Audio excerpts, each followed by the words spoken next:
नमस्कार, आपण पाहताय जनमत न्यूज चॅनेल। महालक्ष्मी पतसंस्थेचे कार्य प्रशंसनीय, माजी मंत्री सौ शशिकला जोल्ले यांचे प्रतिपादन। स्नेहभाव व विश्वासार्हता जपल्यानेच महालक्ष्मी संस्थेची भरभराट, परमपूज्य परमात्मराज महाराज यांचे आशीर्वचन मनोगत। गेल्या 2 वर्षांमध्ये सहकार क्षेत्रामध्ये कोगनोळीसह परिसरात नावलौकिक प्राप्त करणाऱ्या श्री महालक्ष्मी पतसंस्थेचे चेअरमन बाळासाहेब कागले यांचे व त्या संस्थेचे संचालक मंडळाचे कार्य प्रशंसनीय असल्यामुळे संस्था वटवृक्षापणे वाढत असल्याचे प्रतिपादन माजी मंत्री सौ शशिकला जोल्ले यांनी व्यक्त केले। तर चेअरमन बाळासाहेब कागले यांचा सभासद ठेवीदार यांच्याबरोबर असलेला स्नेहभाव व विश्वासार्हता तसेच संचालक मंडळ कर्मचाऱ्यांची आपुलकीची भावना यामुळे संस्था भरभराटीस आल्याचे प्रतिपादन श्री क्षेत्र आडी संजीवनगिरी मठाचे मठाधीश परमपूज्य परमात्मराज महाराज यांनी संस्थेच्या नूतन वास्तू स्थलांतर व शुभारंभ प्रसंगी कोगनोळी येथे व्यक्त केले। प्रारंभी उपस्थित मान्यवरांच्या हस्ते दीप प्रज्वलन व महालक्ष्मीच्या प्रतिमेचे पूजन करण्यात आले। यावेळी स्वागत व प्रास्ताविक करताना संस्थेचे संस्थापक अध्यक्ष बाळासाहेब कागले म्हणाले की आज संस्था 2 वर्षांमध्ये स्वतःच्या स्वमालकीच्या इमारतीमध्ये पदार्पण करीत आहे। याचे सर्व श्रेय लोकांनी आमच्यावरती ठेवलेल्या विश्वासाला जात असून 2 वर्षांमध्ये संस्थेने सुमारे 11 कोटी रुपयांच्या ठेवीचा टप्पा पूर्ण केलेला आहे।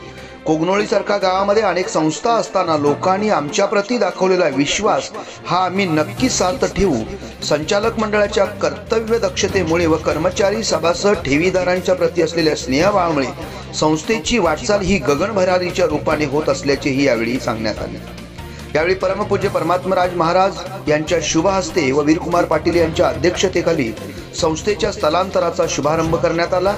उपस्थित मान्यवरांच्या हस्ते यावेळी लॉकरचे पूजनही करण्यात आले।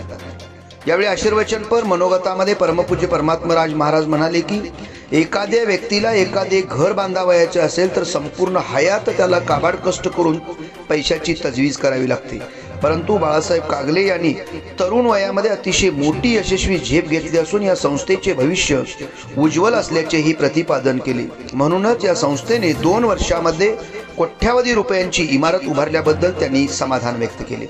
या कार्यक्रमास दत्तगुरु पतसंस्थेचे संस्थापक सचिन खोत, कोगनोळी ग्रामपंचायतीच्या अध्यक्षा सौ अक्काताई डूम, कोगनोळी बिरेश्वर शाखेचे चेअरमन कुमार पाटील, कोगनोळी ग्रामपंचायतीच्या सदस्या सौ विद्याताई भटकर, संस्थेचे सर्व संचालक ठेवीदार यांच्यासह राहुल कागले, महादेव पंढरे, युवराज खोत, युवराज कागले, सचिन नाईक यांच्याबरोबर सर्व सभासद मोठ्या संख्येने उपस्थित होते।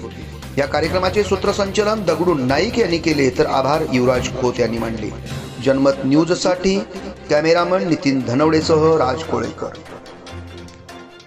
हे कार्य होण्यासाठी अत्यंत मेहनत या संस्थेचे संस्थापक असलेले बाळासाहेब यांची आहेच आहे आणि त्यांना ज्या सर्वांनी सरकारी प्रवेश आपल्या मुलाला मुलीला नवोदयला प्रवेश हवा आहे का, तर मग कोगनोळी येथील निवासी व अनिवासी हालसिद्ना संस्थेचे दरवाजे प्रवेशासाठी आपली वाट पाहत आहेत। मोजक्या जागा शिल्लक, उत्तम शैक्षणिक वातावरण, दर्जेदार शिक्षण, यशाची हमखास खात्री। तर मग चला आजच आपल्या मुलाचा प्रवेश निश्चित करूया। श्री हलसिद्धनाथ एज्युकेशन सोसायटीचे नवोदय करिअर अकॅडमी कोगनोळी, राष्ट्रीय महामार्ग क्रमांक 4 शेजारी, कर्नूल फाटा, कोगनोळी।